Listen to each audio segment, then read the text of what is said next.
Hello children, I am explaining one more question of income and expenditure account with balance sheet. So let's see, from the following information supplied by the accountant of Wings Club for the year ended 31st March 2018, prepare income and expenditure account and balance sheet.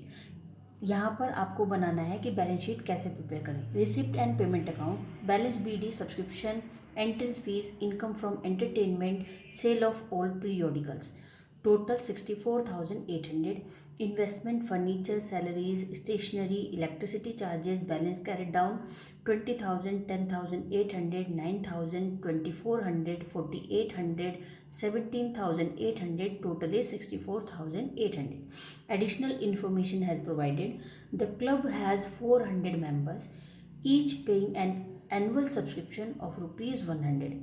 Subscription is still outstanding for 2016-17 are 4,000. In this question 2018 we have to prepare our balance sheet. So 2016 and 17 have a previous year amount, so outstanding amount is 4,000. So you will be added in the subscription account. Your year is 2018, 36,000, and after that you will be added outstanding subscription 4,000 is equals to 40,000. Total is your subscription used in your income side. Stock of stationery on 31st March 2017 1,560 and 31st March 2018 1,720. अब यहाँ पर जो stock of stationery है वैसे ही हमारा जो session है 2018 है, इसका मतलब 1 अप्रैल 2017 to 31st March 2018, this is current year. 1 April 2016 to 31st March 2017, this is previous year. And 1 April 2018 to 31st March 2019, this is advance year. तो यहाँ पर हमारे पास एक जो एडजस्टमेंट है वो आउटस्टैंडिंग है और एक एडजस्टमेंट हमारी एडवांस है. Stock of stationery on 31st March 2017 1560, तो 1560 जो है ये हमारे पास ऐड हो जाएगी. 31st March 2018 में अगर आपको पैसे मिले तो वो आपका एडवांस है, ये आपका माइनस हो जाएगा. क्लोजिंग है तो यहाँ पर ये माइनस हो जाएगा. इस तरह से ऑन 1 अप्रैल 2017 प्रेमिसेस वर्थ 32,000, खर्चे आपके 32,000 के थे छोटे मोटे. Depreciation on premises and furniture to be charge 5% and 10% respectively. तो यहाँ पर जो प्रेमिसेस है 32,000 के है. डेप्रिशिएशन आपको यहाँ पर चार्ज करना है प्रेमिसेस के लिए 5% और furniture 10%. So let's start the solution. Income and expenditure account. First of all we have prepare expenditure side. Stationery consume. Stationery in the question, stationery 2,400 stationery. Opening stationery 1560 1720. 1560 add हो जाएगी, 1720 less हो जाएगी. Total हमारे पास जो stationery consume हुई है वो 2240. Next is depreciation on premises. अब हमारे प्रेमिसेस है 32,000, 5% का रेट है तो 32,000 into 5/100 is equals to 1,600. Depreciation on furniture हमारे पास है क्वेश्चन में 10,800 इंटू 10%, तो हमारे पास 1080. 10,800 इंटू 10/100, तो 1080 डेप्रिशिएशन हमारा फर्नीचर कैलकुलेट हुआ. सैलरी हमारे पास है 9,000. सैलरी 9,000, कोई एडजस्टमेंट नहीं है, same amount 9,000. Electricity charges 4,800, no adjustment है 4,800. Next, subscription 36,000 in the question. 2017-18 is your current year, so 36,000 amount your subscription amount. So you will be same right here, subscription 36,000. Outstanding for current year आपको यहाँ पर 4,016-17 से मिला है, तो ये आपका आउटस्टैंडिंग है 40,000 हो गया. अब यहाँ पर इंटरेस्ट ऑन इन्वेस्टमेंट. अब हमारा इंटरेस्ट ऑन इन्वेस्टमेंट है 20,000. 8% इज़ अ रेट. एंड कब हमने किया? अक्टूबर नवंबर दिसंबर जनवरी फरवरी मार्च, तो यहाँ पर 6 मंथ का जो है वो इंटरेस्ट चार्ज होगा. 20,000 into 8/100 into 6/12 is to 800। Entrance fees के लिए कोई भी यहाँ पर एडजस्टमेंट नहीं है, तो एंट्रेंस फीस भी हमारे पास जो है वो सेम ट्रांसफ़र हो जाएगी 700 यहाँ पर आ गई आपकी entrance fees. Income from entertainment is 6800, no adjustment regarding this 6800। Next is sale of old periodicals, हमने ओल्ड पीरियोडिकल्स को सेल किया, इनकम हुई 300, टोटल इज़ 48,600। तो इस तरह से हमने अब 48,600 में से हमने अपने एक्सपेंडिचर माइनस किए, वहाँ पर स्टेशनरी कंज्यूम की, उसके बाद डेप्रिसिएशन हमें लॉस हुआ, प्रेमिसेस में फर्नीचर में हमें लॉस हुआ, सैलरी हमने पे की, खर्चा हुआ हमारा, इलेक्ट्रिसिटी चार्ज पे किए। तो यहाँ पर excess of income over expenditure is surplus. Surplus हमारे पास है remain 29,880। Now we will prepare balance sheet. अब बैलेंस शीट को हम सेम वैसे ही प्रिपेयर करेंगे जैसे हम अभी तक करते आए हैं। Liability side subscription receive in advance की जो सब्सक्रिप्शन जो इनकम आपको ऑर्गेनाइजेशन को मिल रही है फॉर्म के खर्चे के लिए, वो सब आपकी लायबिलिटीज़ है, क्योंकि जो डोनर ने आपको पैसा दिया है उस पैसे से आपको लोगों के लिए वेलफेयर करना है, लोगों के लिए सर्विस प्रोवाइड करानी है, तो ये पैसा आपके लिए एक लायबिलिटीज़ रहेगा। Subscription receive in advance capital fund. अब यहाँ पर हम कैपिटल फंड कैलकुलेट करेंगे। चलिए पहले एसेट साइड देखते हैं, फिर मैं बताऊंगी आपको कि कैपिटल फंड को कैसे कैलकुलेट करना है। कैश 17,800।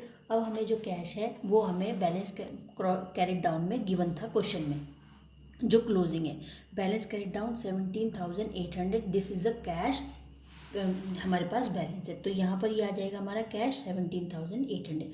सब्सक्रिप्शन आउटस्टैंडिंग 16-17 यहाँ पर 400 है, 400 मेंबर का है, और इसके बाद 17-18 जो है वो 4,000, तो 44,000 यहाँ 4,400 का हमारे पास सब्सक्रिप्शन हुआ। इसके बाद स्टेशनरी, अब हमारे पास है स्टेशनरी 1720, जो भी स्टेशनरी हमारे पास जो लॉस जो हमारे पास क्लोजिंग है 1720 हमारे पास वो अमाउंट है।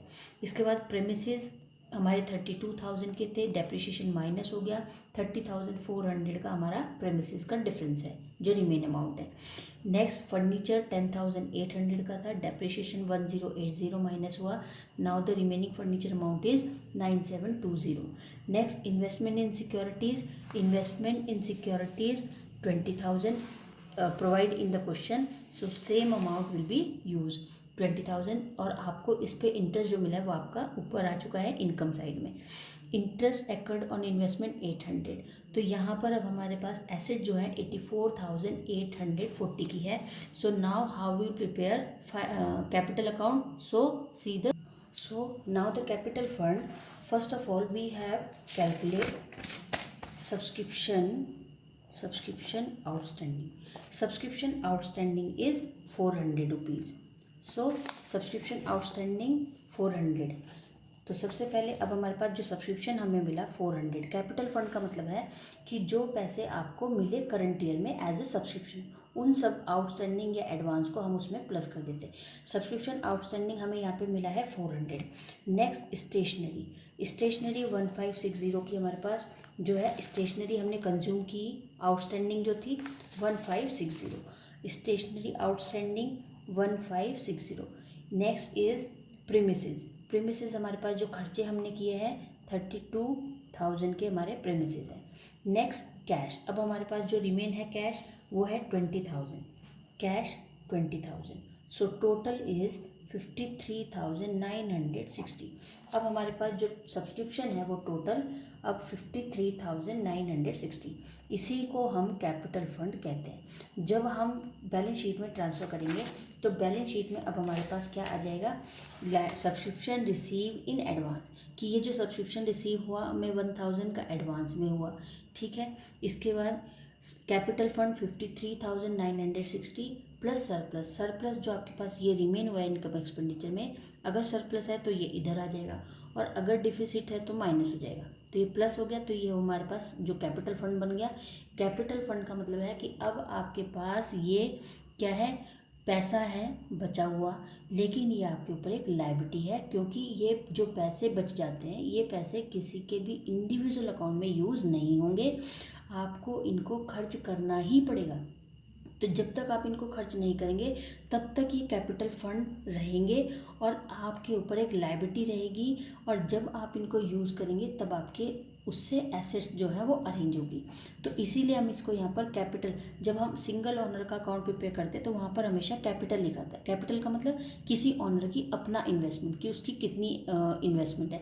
लेकिन यहाँ पर कैपिटल फंड का मतलब है कि जो पैसा आपके पास रिमेन है, अब इसका मतलब ये पैसे आपके पास हैं और इस पैसे को आपको कैपिटल फंड में इन्वेस्ट करना है, लेकिन ये पैसा आपके ऊपर एज अ लायबिलिटी रहेगा जब तक आप इसको खर्च नहीं करेंगे।